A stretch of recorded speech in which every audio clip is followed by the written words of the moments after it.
Hey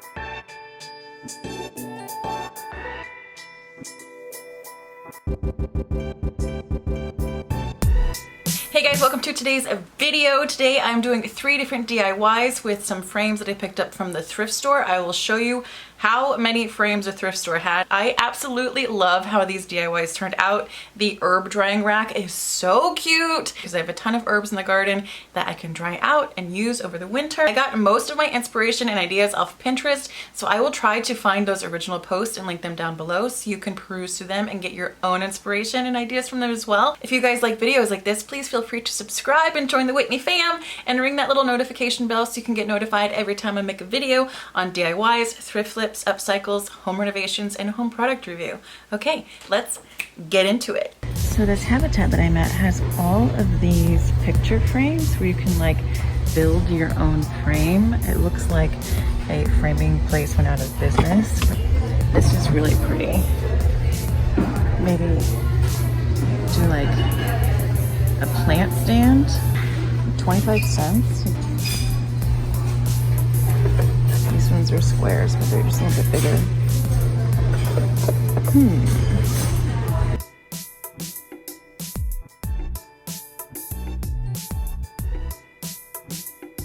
So for this first project is going to be an herb drying rack. I have 3 picture frames. I have a hot glue gun and some Gorilla Glue.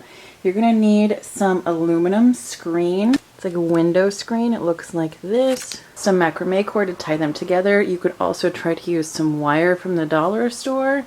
I will be using this Rustoleum paint and Heirloom White. And then you're gonna need some little tiny eyelet screws like this.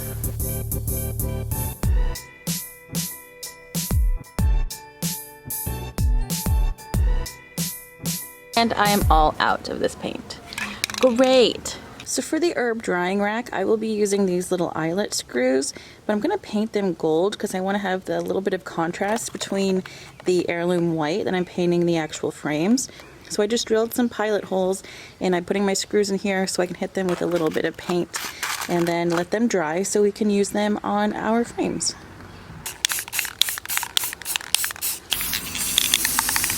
My frames are dry and I unfortunately ran out of that Heirloom White paint, so I didn't get a chance to fully coat the undersides, but that's okay because we won't be able to see it. So now we are ready to cut our aluminum window screen and glue them into the backs of the frames. Please be careful cutting the screen because it is sharp. Now to glue it down, I'm laying down a bead of glue along the one side and then pressing the screen down into the glue with the end of a paintbrush. I'm doing that along one of the sides as well. And then when I can no longer lift the screen up to put glue underneath it, I'm just putting glue on top of the screen and pressing it through the grid with my paintbrush, and that has worked really great. Now I'm taking the smallest drill bit that I can find and I'm drilling little pilot holes in the frames going just inside the corner miter. This is going to help get our eyelet screws started. For the bottom tray, we just need holes on the top, but for the middle and the top trays, we need to put eyelet holes on the tops and bottoms of the frames so we can get our eyelets to go on the tops and the bottoms because that's how we are going to tie these all together. I'm attaching all 3 trays together with some macrame cord, but you could use twine, you could use some of that gold wire from the dollar store. Feel free to be creative, but I'm just sticking with macrame for the whole thing. Now, in order to make sure all of the corners are tied roughly the same length, I'm cutting all of my strings to about 8 inches and then placing a mark at the 2-inch mark and the 5-inch mark.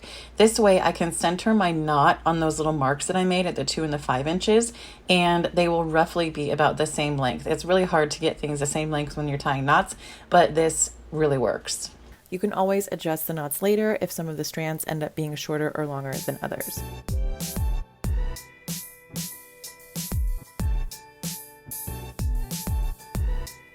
For the top, I'm creating a loop that this will hang from, and I'm just taking some macrame cord and gluing it into a circle, just gluing it onto itself. And this is my first time attempting to do anything with macrame, so bear with me.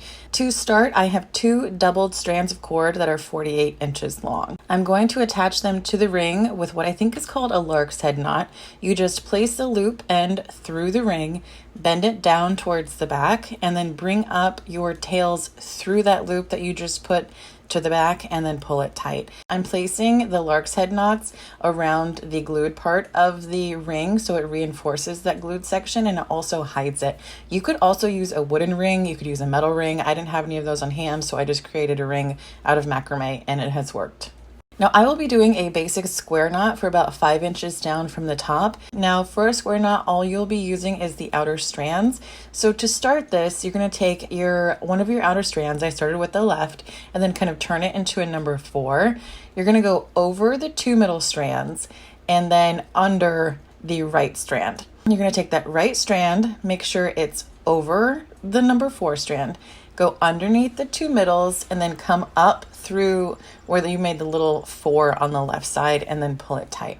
Then you're just going to repeat those same exact steps, but on the other side. So you're going to start with your right strand and turn it into a backwards 4, and then repeat those steps until you have the length that you want. So I will link below some really good videos on how to do macrame. I am not the best at this. Now I spaced out while doing this a little bit, and I'm pretty sure I forgot to alternate sides a couple times, but it still looks pretty good.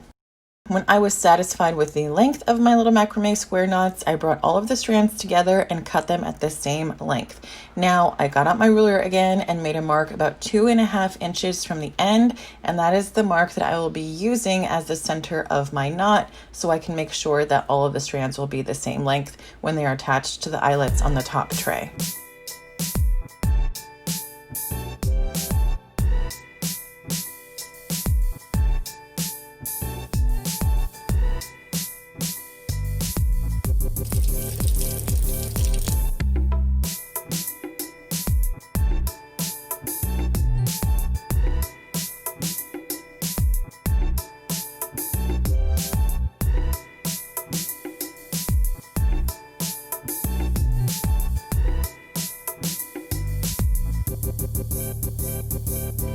For this project, you need 2 frames. I got these at the thrift store for $1. This one is Smokey Beige, this one is Heirloom White. A staple gun and some extra staples and some wire from the dollar store. Smokey Beige.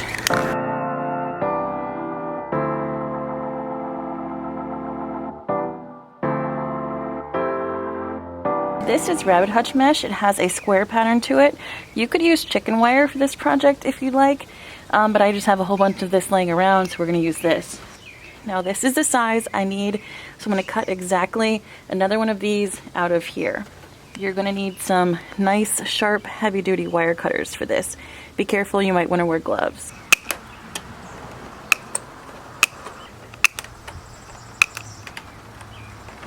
Once you have your size cut out, you can go ahead and go in and clean up all of these little extra pokey parts sticking out, because you don't want those on the back and they will hurt you. Just get as close as you can to this course, because you're going to want to have a course like this, because when we put it on, we're going to be using a staple gun, and you want something that the staple can catch on. Our frames are done and dried, and now it is time to attach the rabbit hutch mesh to the back. And then I'm just going in with my heavy duty stapler and stapling along the tops and the bottoms first, and then putting 2 on each side, and that has held really securely. Now we just have to attach this little glass jar to the inside. I'll be using this gold wire from the dollar store. Just got a section about 8 inches long about, and then I'm going to be wrapping around the kind of wider part of the neck just to secure it so it doesn't fall, and then twisting it together on the back so it's secure around, you know, a little bubble of the neck. And then I'm going to want this to hang down towards the bottom of my frame so I can put some flowers in it. Center your wire tails, push them through, and then just kind of twist it to the back and twist those together. Now, the thicker wire that you use, the farther away from the wall it's going to sit, and the longer nail you'll need to hang it on. So keep that in mind. If you want to use a thinner wire, feel free to do that.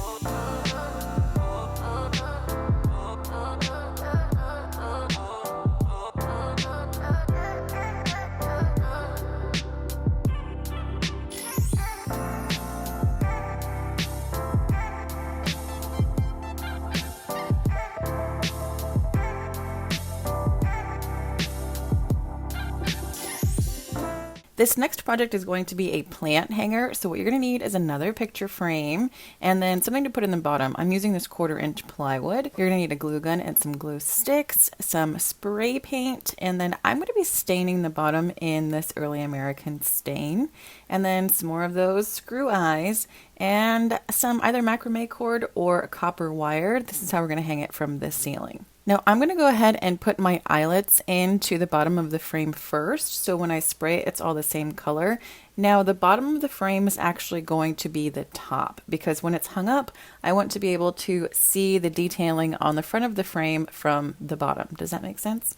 So I just put all of your little eyelet screws in there and then spray it all at once. Flip it over and spray the front. And then for the inside, I'm just going to measure the size that I need of my plywood. So the interior ended up being 6 by 8 inches, and I'm going to cut this plywood with my utility knife. So mark out what you need, score it all the way down the one side. You're going to have to do a couple passes and then flip it over and score it from the other side, and it should snap. You can also cut this with a saw, but I wanted to show you that you can do it with just a utility knife if you don't have access to a saw. So I cut it down to 6 inches, and now I'm cutting an 8-inch section, snapping that, and bada bing, there we go, and it fits in there perfectly. For the side that will be exposed underneath, I am staining it up in this Varithane stain, and then on the other side, I am painting it in just a white acrylic paint. That will kind of help seal the wood if there's any water coming down from when I water the plant. So this is some copper wire that I picked up from Home Depot. It's kind of a little bit difficult to work with. Hindsight, I might have just used the macrame, but I wanted to work with it just to kind of see. So I'm cutting 4 18-inch sections, and then on the bottom, I am just curling it around with my wire cutters, and this is going to loop into the eyelet screws. And then just pinch them closed, kind of like you would if you're making jewelry. And then there we go. For the top, I kept one piece of wire a little bit long to kind of wrap all of the wires together. This ended up not working out so well. I think it could if you stopped like right here and then bent the excess wires over that wire to kind of secure it. So what I ended up doing was creating a hook at the top, mirroring the hook at the bottom, and then I got a little piece of this gold wire that is way more malleable and way easier to work with, and then looped all of the little hooks over on the top and then just twisted it into making a loop on the very, very top so you can hang it from a hook that way. And then I'm going in with my Gorilla Glue and just placing in my little piece of plywood and pushing it down in there. And voila, we are done.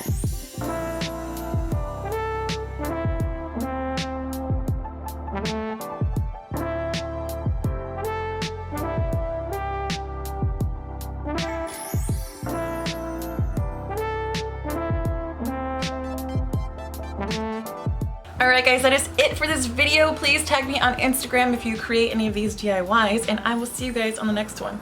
Bye!